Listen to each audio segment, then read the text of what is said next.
Welcome to today's Explainer. We've got something absolutely fascinating to dive into today. We're going to explore the deeply esoteric spiritual science of Rudolf Steiner, but we're going to look at it through a really unique lens. We're using it as a surprisingly practical and honestly incredibly powerful framework for our modern hyper-technological world. Together, we'll map out these invisible forces that are quietly but constantly shaping our daily lives, and we're going to figure out exactly how to navigate them. I mean, we all know the feeling, right? That strange, cold, kind of mechanical pull we experience when we're just endlessly doom scrolling on our smartphones. It's that daily digital routine that just consumes us, analyzes us, and literally uses algorithms to predict what we're going to do next. So, the absolute core question here is, how do we maintain our genuine, deep humanity and the freedom of our own souls amidst all this noise and constant connectivity? To find that answer, we'll follow 4 logical steps today. First, understanding Ahriman's influence. Second, building Michaelic thinking. Third, finding the balance between Christ, Ahriman, and Lucifer. And fourth, spiritualizing modern technology. Okay, section 1, understanding Ahriman's influence. Let's dive right in and confront this heavy, earthy gravity. A really crucial point to grasp right out of the gate is that ignorance, or just blind, fearful rejection of these dark mechanical forces, actually feeds them. A force like Ahriman completely thrives on our inattention. According to Steiner, our primary defense is anthroposophy, or spiritual science.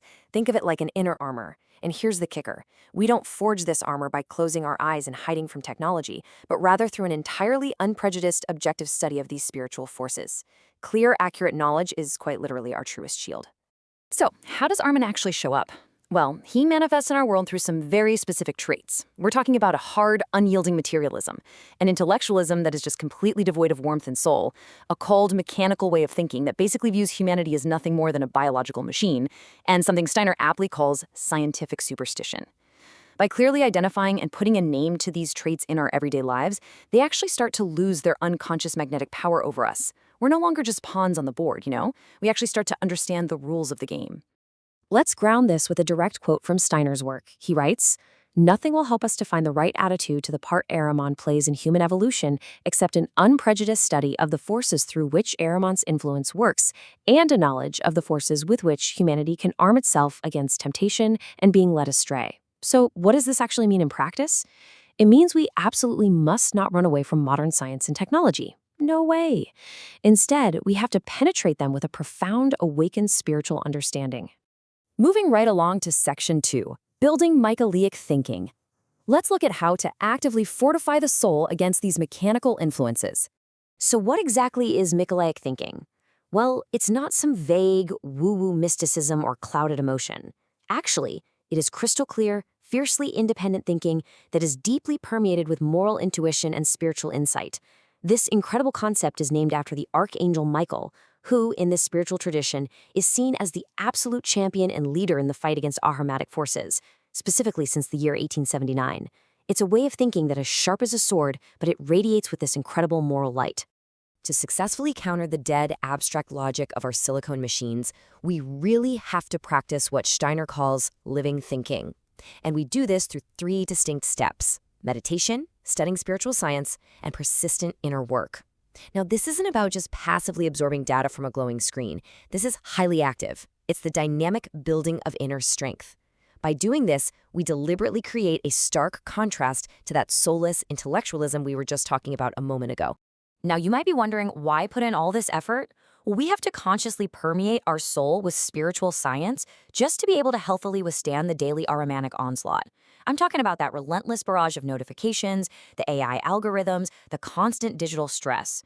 This targeted inner work builds the exact soul strength required to not just survive these pressures, but to actually find our way back toward divine spiritual spheres at the exact same time. All right, section 3, balance, Christ, Ahriman, and Lucifer. Here we reach the absolute core conflict of our entire explainer. Just imagine the immense tension of a cosmic tug-of-war. On one side, you've got the heavy, constricting gravity of Ahriman. He represents this one-sided hardening, extreme weight, hard materialism, and a real effort to turn us into perfectly calculable machines. But then, pulling us in the exact opposite direction is Lucifer. He represents ungrounded escapism, a complete detachment from reality, a kind of cowardly flight into beauty, esoteric illusions, and dreaminess. And here's the thing, neither of these paths alone is sustainable for the human soul. So, where does our salvation actually lie amidst all this tension? Well, Steiner states it very clearly. The true nature and being of man consists essentially in the effort to maintain the balance between the forces of Lucifer and Ahriman. And the unique principle that helps modern humanity establish this incredibly difficult equilibrium is the Christ impulse. As Paul so brilliantly summarized, not I, but Christ in me. This is the perfect, warm synthesis that bridges our unavoidable earthly experience with total spiritual freedom. The huge takeaway here is the middle path. We absolutely must achieve an active yet firmly spiritual engagement with the world around us. We shouldn't mindlessly and coldly throw ourselves into the abyss of materialism and become mere tech consumers, but we also shouldn't flee from the world and reject all modern progress. Our true task, our real purpose, is to stand with both feet firmly planted on the modern earth, but with our consciousness aimed at a much, much higher purpose. And finally, Section 4. Spiritualizing modern technology. Taking a step back to look at the macro, societal level, Steiner introduced this fascinating model called the threefold social organism. It stands on three very distinct pillars: freedom in spiritual and cultural life, equality in the realm of rights, and solidary brotherhood in the economy. Steiner didn't just view this as some dry political theory. He saw it as a direct, necessary antidote against Ahrimanic centralization and that crushing materialism that constantly tries to standardize everything into one giant, inhuman machine. So, what is our practical toolkit for today?